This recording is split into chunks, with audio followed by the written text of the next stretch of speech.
Kemudian hikmah yang ketiga yang bisa kita ambil dari ramainya isu nasab ini adalah bahwa masih banyak dari kalangan para sadaba alawi, terutama yang masih muda, yang kurang belajar, yang mungkin jadwal ceramahnya lebih banyak daripada jadwal belajarnya, yang terlena dengan pujian masyarakat sehingga melupakan belajar, yang terlena dengan penghormatan masyarakat sehingga kurang untuk menghargai orang lain, yang kurang mempelajari banyak ilmu sehingga pengen disanjung terus tanpa belajar ilmu agama, terutama yang muda-muda dari kalangan para sadaba alawi. Jadi isu nasab ini menjadi introspeksi, menjadi nasihat secara tidak langsung. Maka kata Imam Ghazali, kalau ayahnya makan kenyang, maka anaknya tidak bisa kenyang tanpa harus makan juga. Kalau ingin keturunan Rasulullah itu menjadi orang alim, maka caranya harus belajar. Karena al-ilmu bitta'allum la bin nasab. Ilmu itu harus belajar, bukan karena nasab. Mengutip perkataan Gus Baha yang pernah beliau lontarkan, habaib wajib kita hormati, tapi lek ngaji kudu belajar dhisik. Habaib wajib kita hormati, tapi kalau mau ceramah, kalau mau ngaji, kalau mau mengajar, ya harus belajar dulu, harus ngaji dulu. Assalamualaikum warahmatullahi wabarakatuh. Waalaikumsalam warahmatullahi taala wabarakatuh. Gus Wafi, selamat datang di Naboy TV dan Robita Alawiyah. Izinkan kami mengajukan beberapa pertanyaan. Pertanyaan pertama, bagaimana kisah awal Anda terlibat dalam diskusi nasab ini, bahkan Anda sampai dilibatkan dalam diskusi atau debat di Kesultanan Banten? Bismillahirrahmanirrahim. Pada suatu malam ketika saya pribadi sedang enak-enak berdiskusi dengan teman-teman Kristen, sebagian orang Yahudi, karena aktivitas saya pribadi diskusi dengan lintas agama, dengan Kristen, Yahudi, ateis, dan lain sebagainya. Sama sekali tidak tersentuh untuk membahas ilmu nasab. Pada suatu malam ada sebagian teman Al-Fakir yang datang ke rumah kemudian niat bersilaturahim. Setelah kita berbincang-bincang panjang, dia mengeluarkan statement. Sekarang para habaib sudah kalah. Tidak ada yang berani berdebat dengan si penuduh. Sontak saya kaget. Tentang masalah apa? Ya ini Ustadz. Tentang masalah yang rame-rame nasab. Bahwa si penuduh sudah membuat sebuah karya ilmiah, sebuah kitab yang meragukan ketersambungan nasab para habaib kepada Rasulullah SAW. Yang pertama kali Al-Fakir pikirkan adalah, loh berarti guru-guru saya salah semua. Baik di Sidogiri ataupun yang lain. Berarti salah semua dong. Yang kedua, berarti Nahdlatul Ulama. Yang isinya banyak para kiai-kiai yang sangat mengagumi para sadaba alawi seperti Kiai Haji Maimun Zubair, seperti Kiai Ahmad Nawawi bin Abdul Jalil, pengasuh Pondok Pesantren Sidogiri, seperti Kiai Abdul Alim bin Abdul Jalil, pengasuh Pondok Pesantren Sidogiri, atau Syekhona Khalil Bangkalan, Kiai Haji Hashim Asy'ari, atau kalau kita mau menggunakan para ulama Nusantara, Syekh Yasin bin Isa Al-Fadani, atau Syekh Muhammad Mahfud bin Abdul Mannan At-Termasi, atau kita banyak sekali yang mengakui para sadaba alawi. Syekh Nawawi Al-Bantani. Syekh Nawawi Al-Bantani ini orang yang alim, allamah. Salah satu kitab yang beliau tulis yang dipelajari seluruh pesantren adalah Nihayatuz Zain fi Irsyadil Mubtadi'in. Beliau mengakui sadaba alawi. Satu pikiran, berarti semua ulama salah dong. Ketika ada orang yang membuat sebuah tesis, karya membatalkan nasabah alawi. Karena curiga dan penasaran, saya minta kitab itu kepada sebagian teman Al-Fakir yang datang ke rumah. Adakah kitab PDF-nya atau Anda memiliki kitab? Lalu dia berikan, ini kitabnya. Berikan saya waktu 1 minggu untuk mempelajari kitab ini. Setelah 1 minggu, insya Allah Al-Fakir akan memberikan statement mengenai kitab tersebut. Ternyata setelah waktu 1 minggu berlalu, banyak Al-Fakir temukan kesalahan. Bahkan di halaman pertama ketika menarasikan di awal-awal, ketika si penuduh, si penulis buku itu menarasikan bahwa termasuk amar ma'ruf nahi mungkar adalah mengungkap, menggali nasab yang masih ikhtilat, yang masih campur, yang masih terjadi syubhat. Maka di sanalah Al-Fakir yakin bahwa si penulis bukan sesuai dengan data ilmiah, tetapi sesuai dengan nafsu pribadi. Nah, karena tidak ada para ulama yang mengatakan ikhtilatun nasab itu termasuk amar ma'ruf nahi mungkar untuk mengungkapnya. Tidak ada. Kalau kita buka kitab Al-Hawi, karya Al-Hafidh As-Suyuti, Al-Imam Ibnu Hajar Al-Haytami dalam Fatawa Al-Hadithiyah atau Fatawa Al-Kubra, dan para ulama yang lain, ketika ada orang yang mengaku-ngaku sebagai dzurriyyah Rasulullah, kemudian tidak dibuktikan, tidak bisa dibuktikan secara ilmiah, apakah para ulama langsung menghajar, menfitnah, merobohkan statementnya, lalu mengajak debat seluruh dunia. Tidak ada yang seperti itu, tidak ada. Para ulama sudah tawakuf. Kita secara ilmiah, antum bukan keturunan Rasulullah. Andaikan dia terus menarasikannya, maka nanti amir yang akan memberikan semacam tahdzir, semacam takzir kepada si pengaku. Ulama sudah diam, tawakuf. Dan itu kesepakatan para ulama, semua para ulama. Al-Hafidz As-Suyuti kurang alim bagaimana ketika menerangkan tentang orang-orang yang mengaku sebagai keturunan Rasulullah. Imam Ibnu Hajar, tidak bisa dibuktikan, maka masuk pada istilah apa? Masyhurun nasab. Kalau ada orang seumpama masyhur di kalangan umum sebagai nasab Rasulullah, nasabnya sambung kepada Rasulullah, tapi tidak diketahui secara syariat, secara mathabata syar'an, maka berarti nasabnya adalah masyhurun nasab wa majhul fi ilmin nasab. Nasabnya memang masyhur tapi belum diketahui. Tidak ada ulama yang mengatakan nasabnya masyhur tapi ini harus diteliti, harus dihujat, tidak ada. Tidak ada keterangan ulama seperti itu. Jadi istilah amar ma'ruf nahi mungkar dalam fikhtilatin nasab adalah kebohongan yang nyata dari si penulis. Sekian. Lalu Gus, apa sebetulnya pertanyaan pihak penuduh yang menjadi dasar dari tuduhan ini? Bismillahirrahmanirrahim. Pertanyaan pihak penuduh itu ada 12 pertanyaan yang mengerucut hanya kepada 2 poin. Yang pertama, tidak tertulis di abad ke-4, 5, 6, 7, 8, 9 bahwa Ubaidillah sebagai anak dari Ahmad al-Abah. Pertanyaan pertama. Yang kedua, tidak ada narasi bahwa Ahmad itu memiliki gelar al-muhajir yang hijrah bersama anaknya Abdullah atau Ubaidillah ke Hadramaut. Dari 12 pertanyaan mengerucut kepada 2 pertanyaan. Kalau kita ingin menjawab sebuah pertanyaan, maka kita harus tahu dulu apa yang dimaksud dengan pertanyaan tersebut dan tujuannya apa. Kalau tujuannya ingin mengetahui ilmu nasab, maka kita sampaikan tidak ada satupun ulama nasab di dunia dari dulu hingga sekarang, bahkan zamannya Al-Imam Al-Ubaidili dalam Tahdzibul Ansab, sampai pada sekarang Sayyid Murtadha Az-Zabidi atau Al-Imam Ibnu Hajar Al-Haytami dalam Thabatnya yang mengharuskan ada kitab sezaman. Tidak akan kita temukan. Andaikan kitab itu ada, itu hanya menjadi syawahid, mutabi kalau dalam ilmu hadis, pendukung. Tetapi kita harus mengetahui di dalam ilmu nasab ada 4 cara kaifiyatu itsbatin nasab. Ada 4 cara untuk menetapkan nasab. Apakah tertulis kitab sezaman? Tidak ada. Bahkan yang metodenya diambil oleh si penuduh dalam kitab Al-Muqibun Sayyid Mahdi Ar-Rajai, atau di dalam kitab Umdatut Talib Ibnu Inabah, atau At-Taqtaqi dalam kitab Al-Asili, atau Al-Muntakilah At-Talibiyah, atau Tahdzibul Ansab lil Ubaidili, atau Sirru Silsilatil Alawiyah li Abi Nasr Al-Bukhari. Ada? Mana kitab sezaman? Tidak ada. Makanya di dalam kitab Sirru Silsilatil Alawiyah yang beliau Abu Nasr Al-Bukhari wafat di akhir abad ke-4, ketika ada seorang yang mengaku-ngaku sebagai zuriyah Rasulullah, ditanyakan, "A anta min Husaini am min Hasani am min Abbasi am min Muhammadi?" Oke, kamu mengaku zuriyah Rasulullah. Kamu dari jalur mana? Husain, Hasan, Muhammadi, Muhammad Al-Hanafiyah. Karena Sayyidina Ali pernah menikah dengan selain Sayyidah Fatimah, punya anak namanya Muhammad bin Al-Hanafiyah. Atau Abbasi, dari Abbas. Kemudian seorang ini mengaku, "Ana min Husaini." Saya dari Husain. Akan ada pertanyaan lagi. Fa Husain falahu aulad. Husain memiliki beberapa anak. Kamu dari jalur mana? Ana Ali Zainal Abidin. Terus ditanyakan seperti itu. Sampai pada ayahnya nanti. Ketika dia bisa mengkonfirmasi dengan jelas, maka nasabnya tersambung kepada Rasulullah. Adakah ulama dulu kalau bertanya, kitab sezamannya mana? Adakah kitab sezaman? Kalau tidak ada, batal nasabnya? Tidak ada. Sampai Dajjal keluar 2 kali gak ada. Gitu. Sehingga pertanyaan seperti itu merupakan ijtihad murni dari si penuduh. Andaikan ada, itu menjadi syawahid, pendukung. Tapi kaifiyatu itsbatin nasab, cara penetapan nasab yang disampaikan oleh para ulama ada 4. 1. Ayyura khattun nasabah mauthukun bihi yu'rafu khattuhu wa yatahaqqaquhu. Ada tulisan ahli nasab yang mungkin mengkonfirmasi bahwa dia nasabnya sambung kepada Rasulullah. Selesai.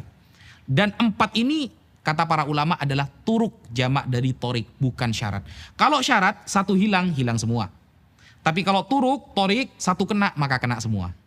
Nah, satu, tulisan ahli nasab. Dua, ada bayinah syar'iyah. Dua orang saksi yang faham nasab, menetapkan nasabnya dia. Selesai. Tiga, pengakuan seorang ayah.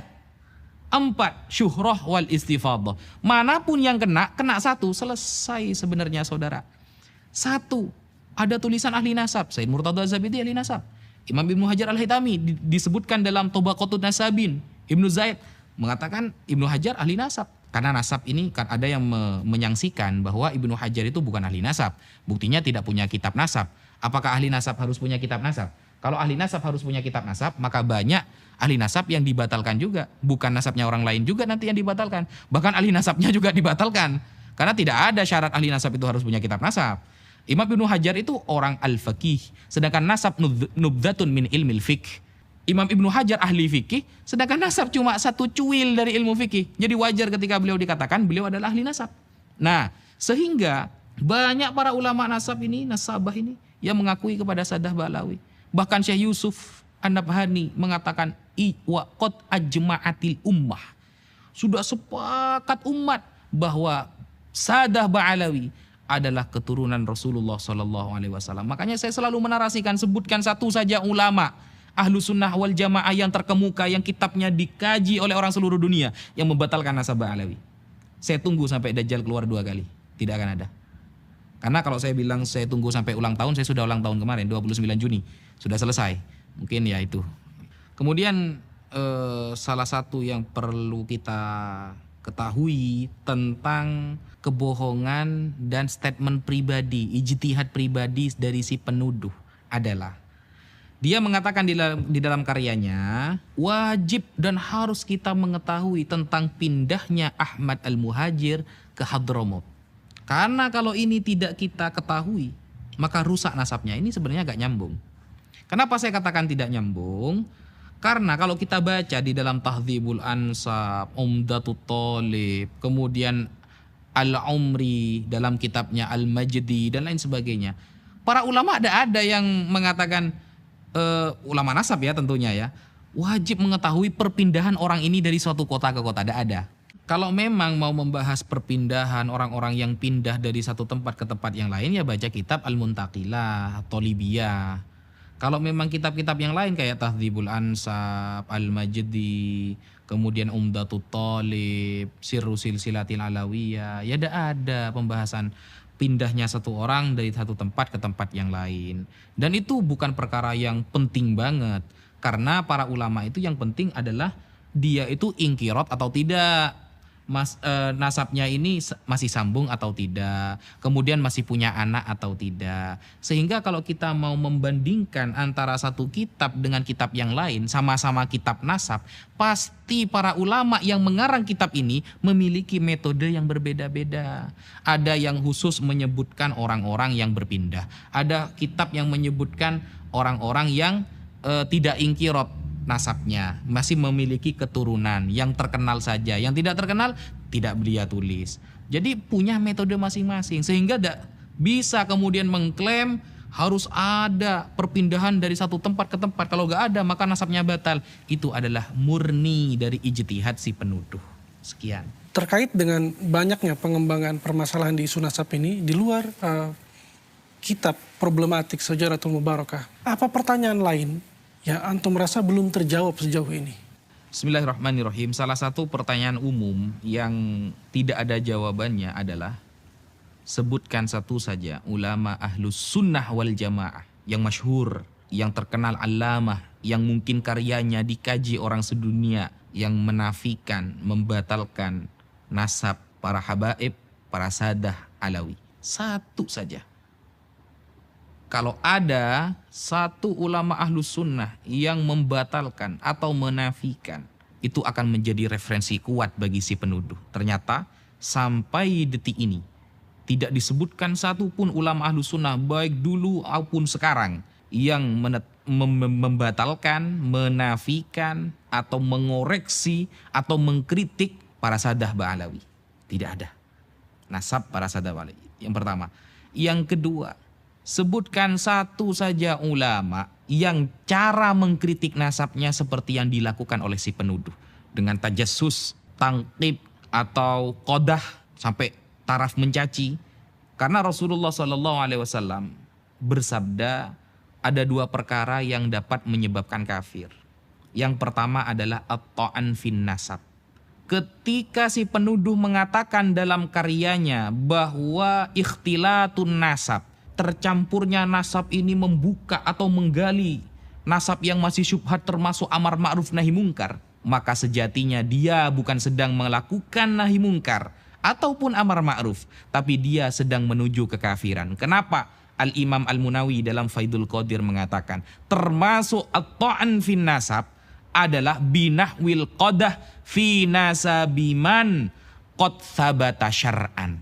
Jadi termasuk ta'an fin nasab adalah orang yang mencaci, mengkritik, tajassus. Bisa dilihat juga di dalam kitab Raudhatul Talibin Al-Imam Al-Nawawi bahwa tajassus, tangkib dan lain sebagainya, menggali-gali, mencari kesalahan dan mengkritik habis-habisan, itu Imam Munawi menyebutkan itu juga termasuk menyebabkan kekafiran si penuduh.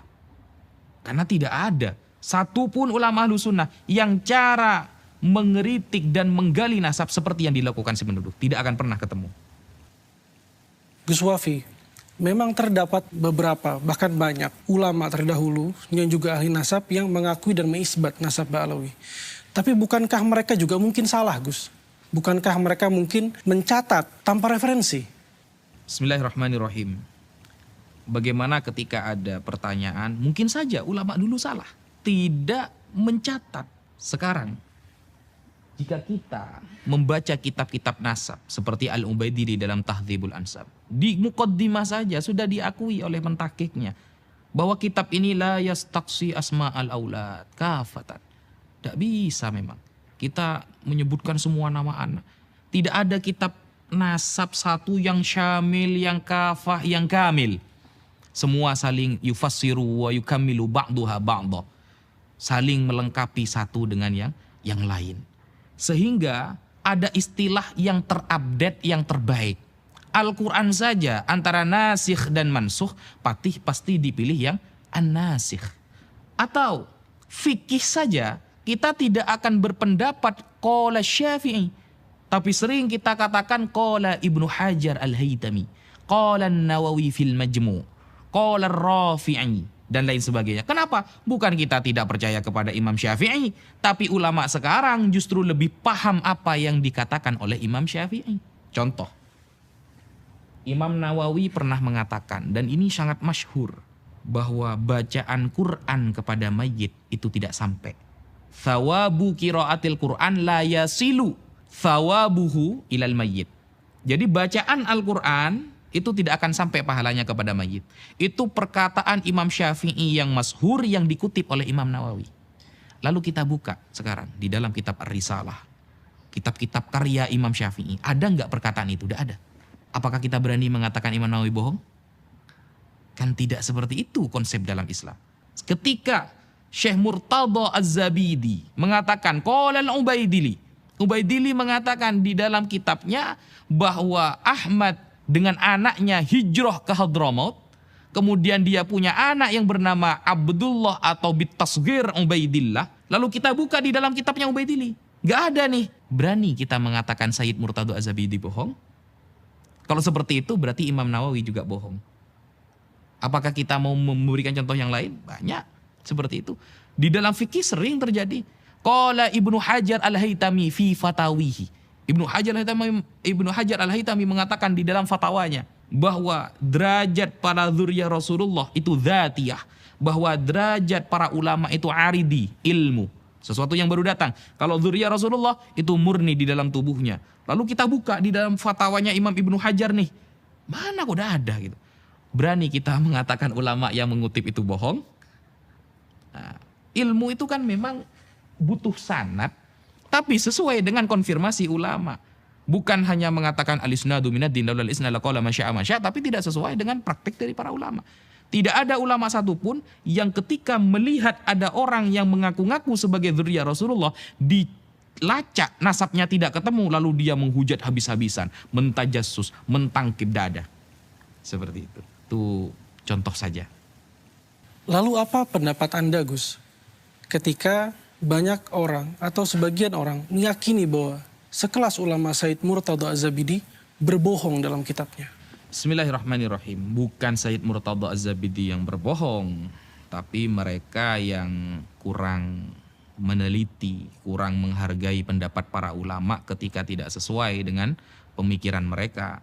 Said Murtada Az-Zabidi ini seorang ulama besar, kitabnya dikaji oleh orang seluruh dunia. Bahkan beliau mensyarahi Ihya Ulumuddin yang bernama kitab Ithafus Sadah Al-Muttaqin, dan perkataan beliau yang sering dikutip oleh orang ahlu sunnah apa? Idza utliqa ahlu sunnati wal jamaah fal murad bihi al-asy'ariyah wal maturidiyah. Itu perkataan beliau yang sangat masyhur yang dijadikan istidlal oleh para ulama terutama di negara Indonesia. Jadi ini bukan orang yang sembarangan. Al-Imam Ibnu Hajar di dalam Sabatnya ketika menerangkan tentang Al-Imam Abu Bakar Al-Idrus, apakah berani Imam Ibnu Hajar kita katakan dia pembohong? Bahkan ulama Syafi'iyah semua mengakui bahwa beliau itu pakar dalam fikih dan nasab adalah nubzatun min ilmil fikih. Hanya secuil dari ilmu fikih. Kalau hanya secuil, sedangkan gelar Imam Ibnu Hajar adalah al-faqih yang paham fikih Syafi'i, maka pantaskah kita mengatakan beliau tidak paham nasab? Sedangkan nasab hanya satu titik dari ilmu fikih dan beliau pakarnya dalam fikih. Sehingga beliau dengan tegas dalam kitabnya As-Sabat mengatakan Al-Imam Abu Bakar As-Sayyid, kalau boleh saya tambahkan Al-Habib Al-Idrus. Al-Idrus bukan marga Ahmad Khan atau marga dari Wali Songo mungkin, bukan, tapi jelas Sadah Ba'alawi Al-Idrus. Seperti itu. Dalam perkembangan isu nasab ini, banyak netizen yang mengatakan bahwa sebaiknya digelar diskusi atau debat oleh Robitoh Alawiyah. Apa tanggapan Anda, Gus? Bismillahirrahmanirrahim. Bagaimana jika si penuduh dan para pendukungnya ingin mengadakan bahthul masail, kalau istilah para santri. Bahthu membahas masail, beberapa masalah. Atau diskusi, kalau kita mau mengadakan bahsul masail, kita bertahun-tahun ada di pesantren, yang namanya bahsul masail, mau tingkat desa maupun tingkat nasional, kalau mendengarkan qala Ibnu Hajar Al-Haytami, kita taslim, kita terima. Sedangkan sekarang Ibnu Hajarnya dikritik habis-habisan oleh si penuduh. Ini bukan bahsul masail, ini nyari masalah beneran. Ya, beda. Santri dari yang paling awam sampai paling alim, kalau mendengarkan qala Nawawi fil Majmu', Imam Nawawi dalam kitab Al-Majmu' mengatakan, selesai masalah. Ini Imam Nawawinya yang dikritik habis-habisan. Ini bukan membahas masalah, tapi nyari masalah itu namanya. Sehingga tidak relevan untuk mengajak bahsul masail dengan mereka. Apalagi sudah ada statement dari dia, wa in aftal muftun, sekalipun para ahli fatwa sedunia mengatakan bahwa Sadah Ba'alawi keturunan Rasulullah, maka saya tetap membatalkan. Maka kita sudah bisa memberikan nilai orang yang seperti ini. Kata Sayyid Muhammad, saya ingat Sayyid Muhammad di dalam kitab Al-Manhalul Latif menghadapi orang yang mengatakan cukup Al-Quran saja, tidak butuh hadis. Ngapain hadis? Hadis ini dikoreksi orang, perkataan manusia. Quran ini yang pasti dijamin. Nah, apa kata Sayyid Muhammad? Innahu aqallu wa akhqaru min ayyuradda aw yujadal. Dia terlalu remeh dan terlalu hina untuk kita tolak pendapatnya dan untuk kita ajak debat. Jadi dia terlalu remeh dan terlalu hina untuk ditolak pendapatnya, ya, di debat maksudnya, aw yujadal atau di debat, kata Sayyid Muhammad dalam kitab Al-Manhalul Latif. Sehingga kalau kita mau yurad, mau membantah pendapatnya, sudah percuma. Jadi fokus kita seharusnya sekarang menjelaskan kebenaran kepada umat. Tidak perlu fokus untuk membikin si penuduh ini faham dan setuju kepada pendapat kita. Karena itu cukup mustahil bagi saya. Kenapa? Secara logika saja, ulama ditolak, apalagi Al-Fakir yang menjelaskan. Ketika ulama sedunia ditolak, siapa lagi di Indonesia yang berhak menjelaskan? Maka cukuplah kita meluruskan pemahaman umat, menjelaskan tentang kemuliaan Sadah Ba'alawi dan apa yang sudah disampaikan oleh para ulama kita ajarkan. Semata-mata hanya untuk meneruskan penjelasan para ulama agar masyarakat tidak tidak terprovokasi dan tidak dimasuki oleh pemikiran-pemikiran yang sesat dan menyesatkan. Salah satu kebohongan yang fatal yang mungkin bisa menyebabkan dia kafir, si penuduh kafir, seperti ketika mengatakan tidak ada istilah Habib di dalam Islam. Orang pertama kali yang mengatakan Habib adalah orang Yahudi dan Nasrani. Di dalam Al-Quran, nahnu abna Allah wa ahibba'uh. Kami adalah anak-anak Allah dan Habib-Habibnya Allah. Istilah Habib adalah istilah yang pertama kali dilontarkan oleh orang kafir. Jadi seolah-olah dia akan mengatakan, kalau kita menggunakan Habib berarti niru orang kafir. Man tasyabbaha biqaumin fahuwa minhum. Arahnya kan ke sana nantinya itu. Nah, kalau seperti itu berarti sahabat Abdullah bin Abbas juga kafir. Kenapa? Al-Imam Al-Hafidh As-Sakhawi di dalam kitabnya Istijlabur Tiqail Ghuraf, beliau menyampaikan bahwa sahabat Abdullah bin Abbas lah orang pertama kali yang menyebutkan kata Habib kepada cucu Nabi Muhammad SAW. Suatu saat ketika Abdullah bin Abbas bertemu dengan salah satu cucu Rasulullah, Ali Zainal Abidin bin Husain bin Ali, apa kata sahabat Abdullah bin Abbas? Marhaban bil Habib ibnil Habib. Marhaban bil Habib ibnil Habib. Al-Habib putra dari Al-Habib. Isnaduhu sahih, sanadnya sahih. Sehingga ini kebohongan yang nyata yang dibungkus dengan narasi ilmiah, padahal orang yang mengungkapkannya bisa jatuh kepada kekufuran. Itu salah satu kebohongannya. Atau kebohongan yang lain ketika mengatakan bahwa para habaib datang dibawa oleh Belanda, atau ketika menarasikan ketika berperang Anda ada di mana? Oh, ternyata Anda itu berkolaborasi dengan orang Belanda. Pantes. Berarti Anda ini datang oleh Belanda, mendukung dan memberikan bantuan penuh kepada orang-orang Belanda. Nah, ini kebohongan yang nyata dan fatal untuk meyakininya. Kenapa? Pada tahun 1825 sampai 1830 Masehi, ketika perang besar melawan Belanda di tanah Jawa yang dipimpin oleh Pangeran Diponegoro. Saat itu siapa habaib yang ada di barisan terdepan mewakili beliau, menjadi panglima beliau, yaitu Al-Habib As-Sayyid Hasan Munadi bin Alwi Ba'abud. Beliau tercatat, termaktub, dan terkonsumsi oleh masyarakat sejarah tersebut. Ba'abud ini bukan gelar yang lain, tapi gelar dari Sadah Ba'alawi. Atau ketika perang di Palembang, sehingga Palembang tumbang waktu melawan Belanda, siapa yang ada di depan yang membantu Sultan Badaruddin sebagai Sultan Palembang ketika itu? Al-Habib Muhammad Umar As-Segaf. Dan yang akhirnya beliau, Umar bin Muhammad As-Segaf ini akhirnya menjadi mantu beliau. Dan ketika kerajaan Palembang tumbang saat itu, beliau dan Sultan Badaruddin dibuang oleh Belanda ke Ternate sampai wafat di sana. Apakah itu namanya mendukung Belanda? Sehingga sejarah-sejarah seperti itu perlu untuk kita ungkapkan, sehingga kita bisa lebih melihat, melek akidah, melek sejarah, dan melek Ahlus Sunnah wal Jamaah. Kemudian ada narasi dari si penuduh ketika sudah mulai ada di pojok dan tidak bisa menjawab semua statement yang kita ajukan, lari kepada tes DNA. Tes DNA ini kalau kita bahasa Arabkan namanya Al-Basmah Al-Wirathiyah. Itu tes DNA yang dapat diambil manfaatnya dalam beberapa hal saja. Contoh seperti masalah lakit, anak yang hilang hasil nemu ya. Mungkin nanti gennya dilihat dari mana. Tapi kalau untuk itsbatun nasab, sebutkan satu saja ulama Ahlus Sunnah wal Jamaah yang ada di dunia ini yang mengatakan tes DNA bisa untuk itsbatun nasab. Kalau kita dikatakan, oh kamu tidak mau sama teknologi. Teknologi, kita lihat dulu teknologi ini. Kalau ini masuk kepada kajian fikih, maka tidak boleh menggunakan teknologi apapun sesuai perspektif pribadi. Tapi harus konfirmasi dari para ulama fikih. harus validasi dari para ulama fikih. Jangankan tes DNA, yang kita pegang setiap hari, HP. HP ini dibahas oleh para ulama fikih. Ketika arahnya kepada kebaikan menjadi pahala, maka ketika arahnya kepada mudarat maka menjadi dosa. Jadi apapun yang konsepnya menyentuh kepada ilmu fikih, apapun yang perkara itu menyentuh kepada ilmu fikih, kita punya rujukan, namanya ulama fikih. Ulama fikih yang sekarang, yang kontemporer seperti Syekh Wahbah Az-Zuhaili dan lain sebagainya, itu kita bisa jadikan rujukan. Ternyata juga pernah dibahas pada tahun 2010 di Mekah.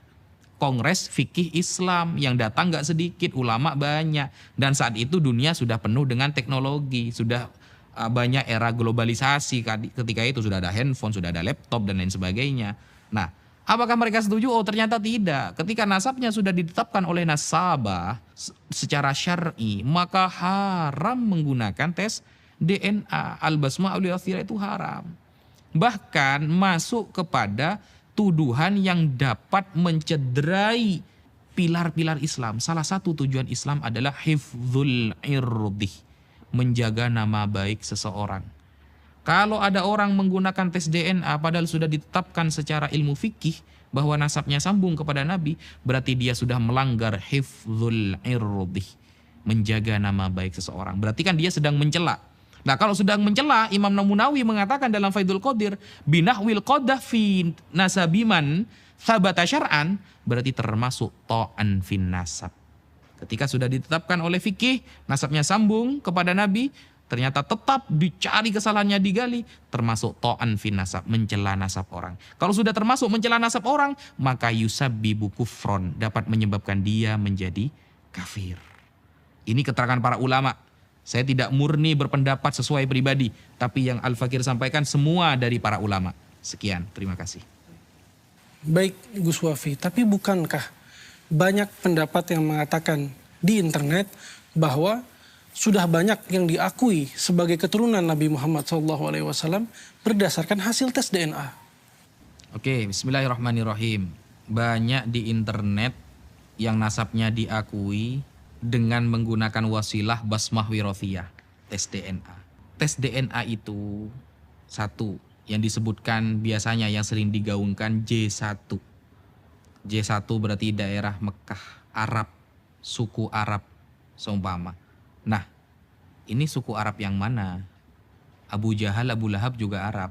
Jangan-jangan itu Abu Lahab, Abu Jahal. Kalau Mesir mana? Fir'aun nanti. Kan susah juga kita. Tidak mungkin tes DNA itu langsung menyebutkan keluar Nabi Muhammad SAW. Tidak ada. Hanya halogram. Itu pun bisa diedit-edit. Yang dari J1 menjadi Z7 juga bisa. Sehingga ilmu fikih itu lebih mementingkan sebuah konsep atau dalil yang nanti dalil ini menuju kepada dhon. Selagi dalil ini tidak menuju kepada dhon, masih waham, prasangka kecil yang tidak kuat, atau syak 50-50, maka fikih tidak akan pernah mengambil sebuah ilmu tersebut. Meskipun teknologinya canggih, tapi tidak bisa yartaki ila dhon, ya, menguatkan kita kepada dhon ini adalah keyakinan 80-90%. Jadi syarat alat elektronik atau teknologi itu masuk dan disahkan oleh para ulama fikih bisa menyampaikan kepada dhon. 80-90% keyakinan bahwa itu benar. Sedangkan tes DNA, jangankan 80%, 50-50 saja masih diperselisihkan. Termasuk juga kebohongan yang diutarakan oleh si penuduh adalah bahwa yang pertama kali menggelari Abdullah sebagai anak dari Ahmad adalah Ubaidillah yang sekarang diklaim sebagai kakek-kakek dari Sadah Ba'alawi. Itu terlontar oleh ucapan Al-Habib Ali As-Sakran. Jadi si penuduh mengatakan Habib Ali As-Sakran yang pertama kali menafsiri Abdullah adalah Ubaidillah. Nah, ini sudah merupakan kebohongan yang sangat nyata. Mengapa? Karena sebelum Habib Ali As-Sakran menyampaikan demikian, itu juga sudah ada yang mengatakan bahwa Abdullah ini merupakan Ubaidillah dan itulah kakek-kakek para Sadah Ba'alawi yang sekarang. Contohnya seperti di dalam kitab Jauharus Syafaf. Nah, hari demi hari dengan barokah doa para ulama dan para habaib, banyak kita temukan manuskrip dan kitab-kitab yang bisa dibuat untuk validasi kevalitan nasab para habaib tersambung kepada Rasulullah SAW. Salah satu kebohongan juga adalah ketika si penuduh dan para pendukungnya menyampaikan terputusnya nasab Saddah Ba'alawi dan menggunakan referensi dari Dr. Al-Khalidar. Dr. Al-Khalidar ini adalah sebuah doktor yang kerjanya arsitek, ya, bukan nasabah. Jadi mereka lebih percaya kepada Al-Khalidar daripada Imam Ibnu Hajar Al-Haytami, daripada Syekh Yusuf An-Nabhani yang notabene-nya ulama beneran, memang pakar di bidangnya, As-Samarqandi dan lain sebagainya. Ini kan sangat lucu. Lalu dia mengatakan Syekh Al-Khalidar ini nasabah seumpama. Ini kebohongan yang sangat nyata. Dia itu dokter arsitek. Coba kita lihat kalau kita sama-sama menggunakan hujah lewat internet, siapa Al-Khalidar itu? Nah, lalu kemarin Al-Fakir sempat melihat ada live dari para pendukung si penuduh mengeluarkan kitab. Yang kitab ini diterbitkan atau juga didukung atau juga ditulis oleh Al-Khalidar. Dia mengatakan kitab padahal bukan kitab. Itu cuma narasi tulisan di dalam blogspot, di website, lalu dia fotokopi, dia cetak sehingga seolah-olah seperti kitab, ya. Lalu mengatakan kepada pendukungnya, ini kesepakatan internasional nasab Saddah Ba'alawi terputus. Al-Fakir lihat kitab itu. Ternyata bukan kitab tapi blogspot www yang mungkin mereka ambil, dan juga kalimat ini, kitab-kitab itu narasinya dari Al-Khalidar yang mungkin nanti merujuk, bukan mungkin, ini benar-benar merujuk kepada Syekh Mukbil. Padahal Syekh Mukbil sendiri sudah merujuk pendapatnya. Dan kalau memang mau membatalkan nasab Saddah Ba'alawi menggunakan Al-Khalidar atau menggunakan Murad Syukri atau menggunakan Syekh Mukbil, maka harus jujur.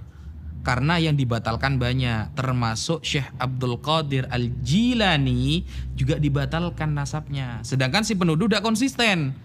Percaya kepada tuduhan Saddah Ba'alawi tapi tidak mempercayai tuduhan pada Syekh Abdul Qadir Al-Jilani. Sehingga mungkin karena Syekh Abdul Qadir Al-Jilani nantinya akan dia jadikan sebuah proyek tersambungnya nasab Wali Songo ke sana. Dia sudah mewanti-wanti dulu tidak membatalkan yang ini, padahal semuanya dibatalkan. Al-Ahdal juga dibatalkan. Jadi contoh-contoh seperti si penuduh ini sebenarnya dulu sudah ada.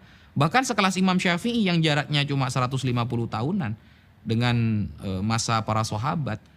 Imam Syafi'i pernah diragukan apakah beliau Bani Quraisy apa bukan. Jadi contoh-contohnya sebelumnya sudah memang ada.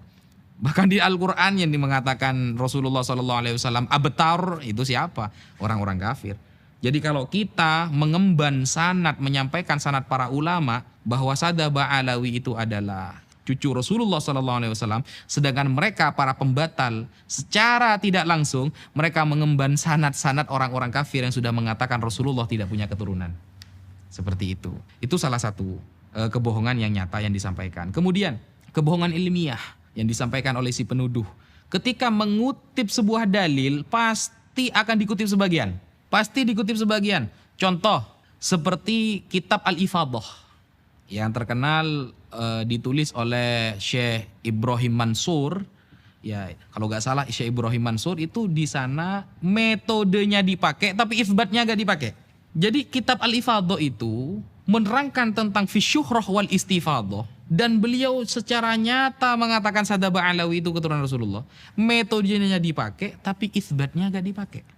Ini kan sangat lucu sekali. Sama dengan Rasulullah SAW menyampaikan sebuah hadis, innamal a'malu binniyati wa innamal likulli imri'in ma nawa faman kanat hijratuhu ilallahi wa rasulih. Dipakai hadisnya, tapi dia tidak pernah mempraktekannya, kan sama-sama seperti itu. Nah, sehingga hal-hal seperti ini adalah namanya kecurangan ilmiah. Sebagian dikutip, tapi yang isbatnya gak dikutip. Itu namanya kecurangan ilmiah. Dan ini tidak boleh terjadi dalam dunia perdiskusian. Nah, kemudian kebohongannya apa lagi? Menggunakan kitab Al-Mu'qibun yang ditulis oleh Sayyid Mahdi Ar-Rojai, atau kitab Syajarah Mubarakah yang ditahqiq oleh Sayyid Mahdi Ar-Rojai, yang notabene-nya beliau mengisbat Ba'alawi, mengakui Saddah Ba'alawi sebagai cucu Rasulullah, tapi metode dipakai, isbat gak dipakai. Giliran dijelaskan langsung, padahal Syed Mahdi Ar-Rojai itu yang lebih paham kitab Syajarul Mubarakah. Jauh sebelum si penuduh itu tahu kitab tersebut. Bahkan yang mentahqiq jauh sebelum si penuduh itu mempelajari kitab tersebut. Dan sudah mengecek jauh sebelum si penuduh belum mengecek kitab tersebut. Kitabnya dipakai, metodenya dipakai, tapi isbatnya mereka hilangkan. Isbatnya tidak mereka akui. Nah, ini kan sebenarnya kita sudah mengetahui bahwa narasi-narasi ilmiah itu tidak ada. Ayo kita ilmiah, itu sudah kebohongan publik yang sangat nyata.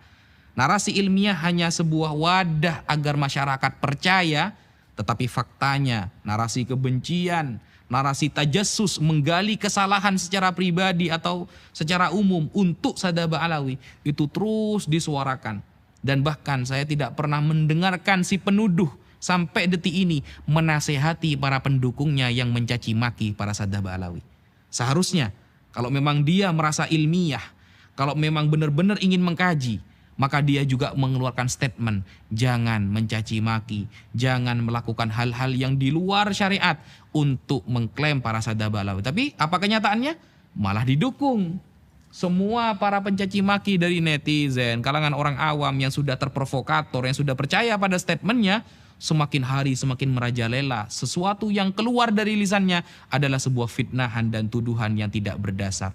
Apakah si penuduh menasehati atau mengatakan tujuan kita itu ilmiah? Oh tidak, malah didukung dan tambah dikompor-kompori. Sehingga dari sana kita sudah mengetahui bahwa narasi ilmiah, background dengan di wadah ilmiah itu sebenarnya tidak pernah ada. Mungkin itu yang bisa saya sampaikan. Gus Wafi, ada salah satu fenomena menarik belakang ini bahwa ada salah satu narasumber utama yang membatalkan nasab Ba'alawi di sosial media atau di podcast-podcast secara umum, namun kami tidak mendapati namanya. Kami juga tidak mendapati backgroundnya. Sebut saja Pak Guru atau mohon maaf, sebut saja Pak Gembul misalnya. Apa pandangan Anda terkait fenomena seperti ini? Oke, Pak Gembul ini salah satu orang yang pernah Al-Fakir bantah statementnya sekitar 1 atau 2 tahun yang lalu. Beberapa kali Al-Fakir melihat statement yang keluar yang dijadikan istidlal, sebuah dalil oleh dia, selalu kacau dan rancu. Sehingga Al-Fakir punya 3 poin mengenai Pak Gembul ini. 1, dia tidak pernah belajar agama secara sistematis. 2, dia tidak pernah ada di pesantren ya, yang mungkin pesantren itu sudah terkenal dengan Ahlus Sunnah wal Jamaah, karena kita bisa menilai itu dari statementnya. Yang ketiga, dia sering menambah-nambah hadis dan keterangan para ulama dengan pemikiran sendiri. Contoh, suatu saat sekitar 1 tahun yang lalu atau lebih, dia mengatakan bahwa pada suatu saat Rasulullah dan para sahabat mengizinkan orang-orang Nasrani untuk melakukan ibadah di Masjidil Haram atau di Masjidil Nabawi. Mengizinkannya itu selama 3 jam kata dia. Bayangkan, ini perkataan Rasulullah lalu ditambah-tambahi, ini kan sudah fatal sebenarnya. Kita saja tidak berani menambah-nambahi apa yang disampaikan Rasulullah. Andai kan ada keterangan, maka kita akan memberikan keterangan bahwa ini murni dari penjelasan kita dan ini adalah isi hadisnya. Padahal dia ingin menerangkan kepada umat bahwa tidak usahlah kita terlalu fanatik buta kepada Islam. Kita toleransinya itu ya dahulukan. Buktinya Rasulullah saja mengizinkan orang-orang Nasrani sholat di Masjid Nabawi kok. Selama 3 jam kata dia. Hadis yang dia pakai itu hadis mungkote. Hadis mungkote yang mu'dol. Hadis mu'dol ini 2 perawinya hilang sekaligus atau berurut. Sehingga tidak bisa la yuhtajju bihi. Tidak bisa dijadikan hujah. Dan dia berhujah dengan ini. Dan tidak ada satupun ulama Ahlus Sunnah yang terkenal menggunakan hadis ini sebagai hujah pembolehan ibadah di masjid. Ibadah di masjid. Bukan masuk masjid. Kalau masuk masjid, kita baca kitab-kitab lintas mazhab, ulama berbeda pendapat. Ada yang melarang secara mutlak, ada yang memperbolehkan. Tapi kalau ibadah di masjid, orang kafir yang ritualnya adalah mensyirikkan Allah, maka para ulama tidak membolehkan. Ini kan sudah ngawur. Berarti dia tidak pernah belajar kitab hadis. Tidak pernah belajar ilmu hadis. Kemudian tentang nasab, dia mengatakan begini. Sayyidah Fatimah tidak memiliki privilege, kata dia. tidak memiliki keutamaan yang dihususkan sehingga Rasulullah mengatakan lau kanat binti Fatimah saraqat laqata'tu yadaha. Andaikan Fatimah yang mencuri, aku akan memotong sendiri tangannya. Ini menunjukkan bahwa Fatimah saja tidak punya kemuliaan. Biasa-biasa saja, sesuai standar saja. Apalagi yang nasabnya jauh di bawah Fatimah seperti kalangan para habaib. Nah itu dia menyampaikan seperti itu. Dia lupa, kayaknya dia tidak pernah khatam membaca Al-Quran. Padahal ahlul kisah itu jelas tertulis di dalam Al-Quran. Allah Subhanahu wa taala berfirman, "Innama yuridullahu liyudhhiba 'ankumur rijsa ahlal baiti wa yutahhirakum tathira." Kita buka di dalam kitab tafsir Ibnu Katsir Ad-Dimashqi, tafsir Al-Qurtubi, tafsir Ad-Durrul Mansur fit Tafsir bil Ma'thur Al-Imam As-Suyuti atau tafsir yang lain. Maka di sana maksudnya adalah Ali, Husain, Hasan dan Fatimah. Menunjukkan berarti beliau memiliki kekhususan. Dan dia tidak pernah belajar fikih juga sehingga dia tidak tahu bahwa antara keutamaan dengan larangan itu beda bab. Kalau melanggar syariat, siapapun akan dihukum secara sama. Siapapun. Bahkan Sayyidina Umar bin Al-Khattab punya anak namanya Abdurrahman Al-Ausad. Abdurrahman Al-Ausad suatu saat berzina. Siapa yang menghukumnya? Langsung ayahnya sendiri. Yaitu Sayyidina Umar bin Al-Khattab. Dihadapkan di depan masyarakat, dicambuk 100 kali. Abdurrahman Al-Ausad bin Umar bin Al-Khattab. Jadi Sayyidina Umar ketika dia dijilid atau dipecut selama 100 kali, sampai pertengahan istri Sayyidina Umar mengatakan, "Wahai Umar, itu anakmu, undurlah hukumannya besok lagi. Sekarang mungkin 50, besoknya 50." gitu. Apa kata Sayyidina Umar? "Saya tidak akan mengundur hukumannya sebagaimana dia tidak mengundur maksiatnya." Kata Sayyidina Umar bin Al-Khattab. Tegas memang dalam hal syariat, tapi dalam hal keutamaan itu beda bab. Dalam hal keutamaan ini adalah beda bab. Keutamaan seseorang itu sudah disampaikan oleh Rasulullah. Jangankan Sayyidah Fatimah, orang yang ikut perang Badar saja Rasulullah menjamin masuk surga. La yadkhulan nar ahadun man syahida badran wal Hudaybiyah. Tidak akan menyentuh neraka orang yang pernah ikut perang Badar dan perang Hudaybiyah. Atau keutamaan orang-orang para sahabat yang bai'atur ridwan tahta syajarah, di bawah pohon, disebutkan dalam Al-Quran. Bahkan Al-Quran sendiri mengatakan kuntum khairu ummatin ukhrijat linnas ta'muruna bil ma'ruf wa tanhauna 'anil munkar. Siapa kuntum di sana? Khitabnya pertama kali kepada para sahabat. Atau ketika mengatakan la takhaf wa la tahzan innallaha ma'ana. Siapa khitabnya di sana? Sayyidina Abu Bakrin Siddiq radhiyallahu an. Atau ketika masalah hijab, siapa khitabnya? Yang disetujui oleh Allah mengenai menutupi aurat dan menutupi wajah istri Rasulullah, Sayyidina Umar bin Khattab. Atau yang usul kepada Rasulullah di dalam Al-Quran disetujui oleh Allah sehingga menjadi makom Ibrahim musalla. Siapa? Sayyidina Umar bin Al-Khattab. Sampai Rasulullah mengatakan innallaha ja'alal haqqa ala lisani Umar wa qalbih. Allah menjadikan kebenaran melalui lisan Umar dan hatinya. Itu keutamaan. Apalagi Sayyidah Fatimah yang putrinya sendiri. Sayyidina Umar yang dulu awalnya mau membunuh Rasulullah, Rasulullah mendoakan Allahumma a'izzal Islam bi ahabbir rajulaini hadaini, antara Abu Jahal dan Umar bin Al-Khattab. Ternyata Umar mendapatkan keutamaan yang sangat luar biasa setelah masuk Islam. Apalagi anaknya Sayyidah Fatimah. Sehingga saya menilai Pak Gembul ini memang gak pernah belajar agama secara sistematis. Gak pernah belajar di pesantren. Sehingga yang dia tahu langsung dia sampaikan. Gampangannya saya mengatakan beliau adalah konten kreator. Kemudian lagi Pak Gembul mengatakan hanya di Indonesia habaib itu dicium tangannya, dicium kakinya. Kalau kita kembali ke Turki, negara Afrika, tidak ada yang mendapatkan VIP seperti itu. Ini cuma Indonesia yang isinya banyak para habaib sehingga diatur secara sistematis agar dilakukan hal seperti itu. Nah, ini kan menunjukkan dia ini tidak pernah membaca kitab-kitab para ulama. Dan istidlal kepada negara ini tidak pernah ada di Islam. Coba contoh negara ini, negara itu, bukan seperti itu. Istidlal, menyampaikan sebuah dalil ini rujukannya para ulama. Makanya Al-Quran mengatakan fas'alu ahla dzikri in kuntum la ta'lamun. Bertanyalah ke ulama kalau kamu gak tahu. Innama yakhsyallahu min ibadihi al-ulama. Yang takut sama Allah itu adalah ulama. Meskipun ulama dibagi menjadi dua. Ada ulama dunia, ada ulama akhirah. Nah, kalau para ulama sekelas Al-Imam Ibnu Hajar Al-Haytami, sangat menghormati para habaib, bahkan berguru. Bahkan di dalam kitab Ithafus Sadah Al-Muttaqin, Syarah Ihya Ulumuddin, yang ditulis oleh Sayyid Murtada Az-Zabidi, sanad hadisnya itu sambung kepada seorang Sadah Ba'alawi. Nah, apakah itu sistematis sehingga kita menghormati dengan berlebihan? Oh tidak. Kalau dia memang pernah membaca sejarah Islam, Imam Muslim ketika bertemu dengan Imam Al-Bukhari, bayangkan, ini bukan keturunan Rasulullah.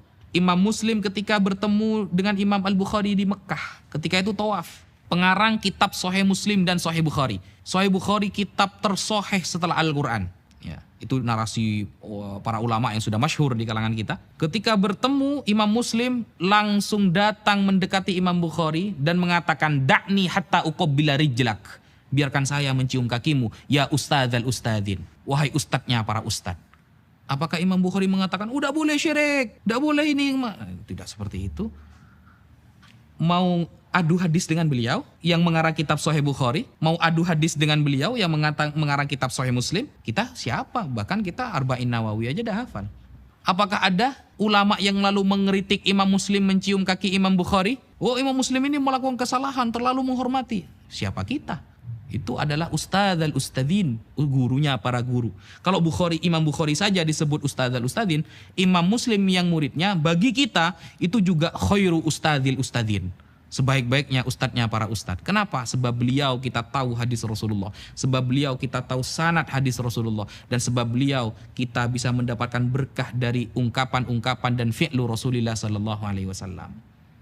Jadi saya kira Pak Gempul ini kurang banyak baca, kurang banyak belajar. Mungkin dia baru menemukan sebuah statement yang dia baca dan masuk akal bagi dia, lalu dibuatlah video tanpa ditashih, tanpa disodorkan dulu kepada para ahli sebelum membuat video. Seperti itu. Dan apakah dia bisa dijadikan rujukan dalam masalah nasab? Jangankan masalah nasab, dalam masalah sholat saja dia tidak bisa dijadikan rujukan. Wudhu, hukum mandi, tayamum, dan hukum yang berkaitan dengan fikih yang enteng lah. Tidak bisa, apalagi masalah nasab. Yang sama sekali dia tidak pernah punya guru nasab. Apalagi dia mengatakan, katanya Islam ini agama sanad. Baraya, saya ingin sebutkan satu ulama saja lalu tanyakan sanad kepada dia. Saya yakin dia tidak akan bisa. Oh ya, kalau seperti itu, mari kita duduk di suatu tempat, kita diskusi, kita sampaikan pemahaman Islam secara komprehensif, kita bicara ilmiah. Jangan hanya menyampaikan sebuah statement, melontarkan sebuah pendapat, hilang. Giliran dulu ketika Al-Fakir membuat video, ingin mengajak berdiskusi, tidak ada tanggapan.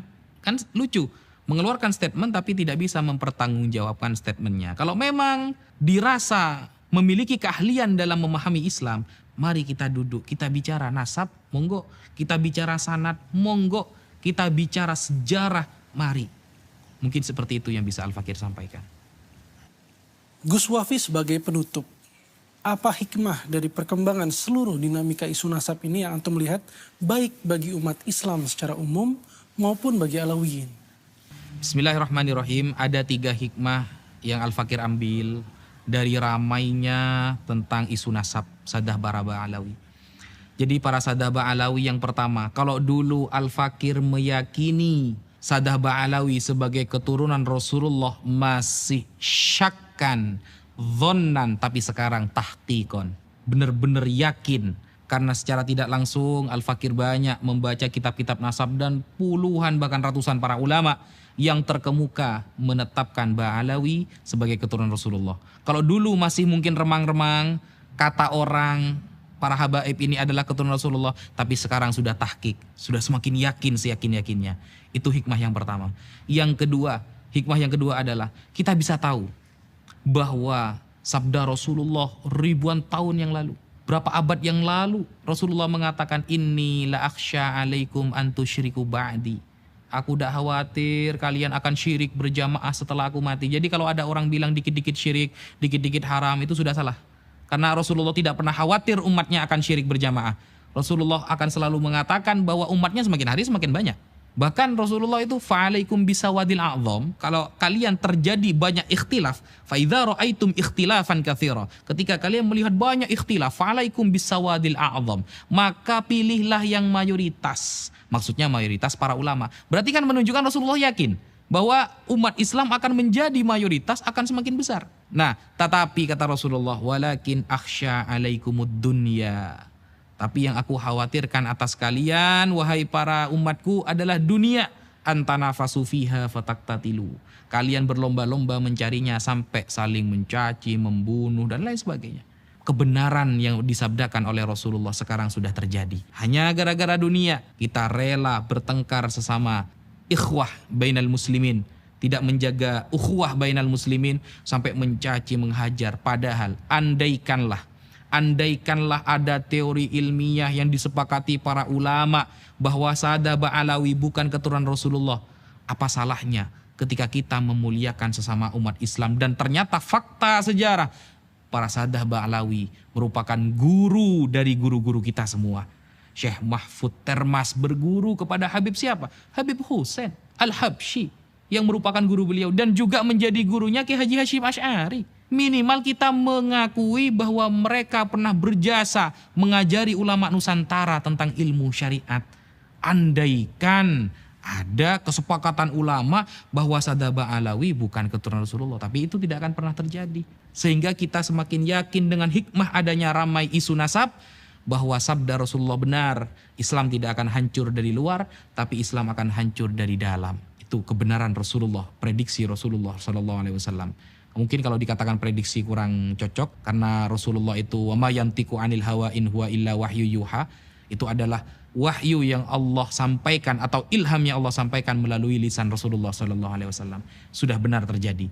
Yang ketiga, menjadi nasihat bagi para Sahadah Ba'alawi yang mungkin dari kalangan para Sahadah Ba'alawi yang masih muda, yang mungkin jadwal ceramahnya lebih banyak daripada jadwal belajarnya, yang terlena dengan pujian masyarakat sehingga melupakan belajar, yang terlena dengan penghormatan masyarakat sehingga kurang untuk menghargai orang lain, yang kurang mempelajari banyak ilmu sehingga pengen disanjung terus tanpa belajar ilmu agama, terutama yang muda-muda dari kalangan para Sahadah Ba'alawi.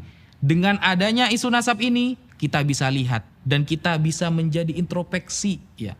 Jadi isu nasab ini menjadi introspeksi, menjadi nasihat secara tidak langsung. Ayo belajar. Rasulullah mengatakan, man salaka tariqan yaltamisu fihi ilman, sahalallahu lahu tariqan ilal jannah. Kurang apa lagi Rasulullah? Bahkan tolabul ilmi faridotun. Kata-kata faridotun kan taknya itu bukan tak marbutah, bukan tak li taknis, tapi tak lil mubalaghah, bahwa mencari ilmu sangat wajib keturunan siapapun. Maka kata Imam Ghazali, kalau ayahnya makan kenyang, maka anaknya tidak bisa kenyang tanpa harus makan juga. Kalau ingin keturunan Rasulullah itu menjadi orang alim, maka caranya harus belajar. Karena al-ilmu bitta'allum la bin nasab. Ilmu itu harus belajar, bukan karena nasab. Kalau karomah, oke. Banyak karomah yang terjadi karena nasab. Tapi kalau ilmu tidak bisa. Sehingga masih banyak kita dengarkan dari kalangan para Sahadah Ba'alawi yang muda-muda masih terlalu tersanjung dengan pujian, sehingga lupa banyak belajar, sehingga lupa untuk mempertahankan ilmu dan mempertahankan thariqah kakek-kakeknya, seperti sahabat Abdullah bin Abbas yang alim dan allamah pada zamannya, sampai Rasulullah, gara-gara Rasulullah tersanjung kepada beliau, Allahumma faqihhu fiddin wa 'allimhu ta'wil.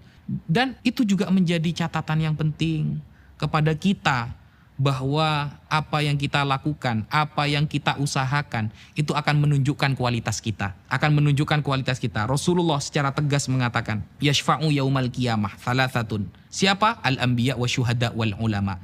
Ulama.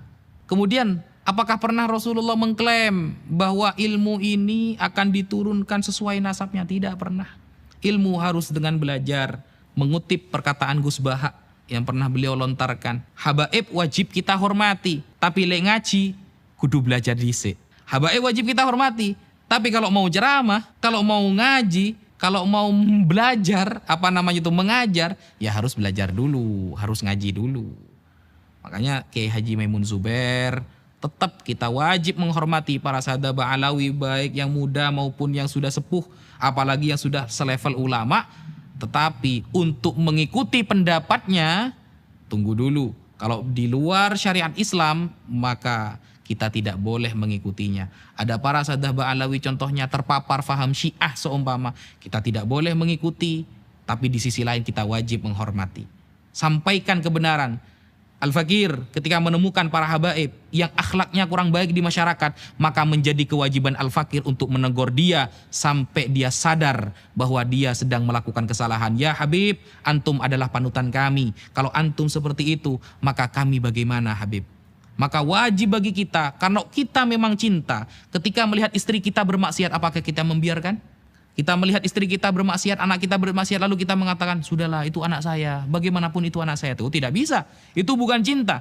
Rasulullah bersabda, hubbuka li syai'i yu'mi wa yusim. Cintamu kepada sesuatu dapat membutakan dan membuat kamu tuli. Kalau kamu memang cinta, maka seharusnya kamu menegur, karena kamu pasti ingin orang yang dicintai dalam keadaan suci dan dalam keadaan tetap dihormati. Kalau kepada habaib yang muda, yang mungkin masih baru belajar, baru mondok di pondok pesantren, kita wajib menghormati. Tetapi kita tidak boleh mengikuti apa yang beliau sampaikan ketika keluar dari syariat. Dan bahkan kita wajib untuk menasehatinya ketika dia ada dalam jalan yang salah. Apalagi kepada para sadah Ba'alawi, kepada semua keturunan Rasulullah yang sudah selevel ustadz, sudah selevel para ulama, atau bahkan selevel ahli nasab, kemudian selevel ulama internasional yang juga menjadi gurunya para guru, maka jauh kita harus menghormatinya 2 kali lipat daripada para ulama yang bukan dari keturunan Rasulullah SAW. Dan tidak ada perbedaan dalam hal ini di kalangan para ulama. Ketika sudah dzatiyah, di dalam dirinya sudah mengandung darah Rasulullah, keturunan Rasulullah, dan ada ilmu di dalam dirinya yang merupakan aridi, sesuatu yang baru datang, ilmu ada, kemudian darah sudah ada, maka itu menjadi kesempurnaan yang sangat nyata. Kalau kata para ulama seperti Al-Imam Ibnu Hajar, faqat tahakkuk, maka sungguh tahqiq, dan inilah yang benar-benar harus kita jadikan panutan. Terakhir, yang disampaikan oleh Al-Fakir ingin memberitahukan pesan yang pernah disampaikan oleh sahabat Abdullah bin Mas'ud. Ada dari kalangan pendukung si penuduh itu ditanya oleh masyarakat, kamu pilih mana, Kiai A atau Kiai B? Yang Kiai B sudah wafat, yang Kiai A masih hidup. Lalu dia mengatakan, ya saya milih Kiai A lah karena masih hidup, lebih tahqiq ilmunya. Ini adalah pernyataan yang sangat salah. Dan ini sebuah kebohongan yang sangat nyata. Kenapa? Karena menabrak statement sahabat Rasulullah SAW. Sahabat Abdullah bin Mas'ud pernah mengatakan, manistanna falyastanna biman qad mata. Kalau memang mau ikuti ulama, ikuti yang sudah wafat. Kenapa? Para ulama yang sudah wafat sudah aman dari fitnah, kata beliau. Sedangkan para ulama yang masih hidup belum aman dari fitnah. Sehingga remeh kalimatnya, tapi berat tanggung jawabnya. Sehingga para ulama seperti sahabat Abdullah bin Mas'ud dengan tegas mengatakan, ikutilah para ulama yang sudah wafat, bukan yang masih hidup, karena yang masih hidup belum aman dari fitnah. Sekian. Baik, terima kasih atas segala jawaban yang sudah disampaikan oleh Gus Wafi. Assalamualaikum warahmatullahi wabarakatuh. Waalaikumsalam warahmatullahi taala wabarakatuh.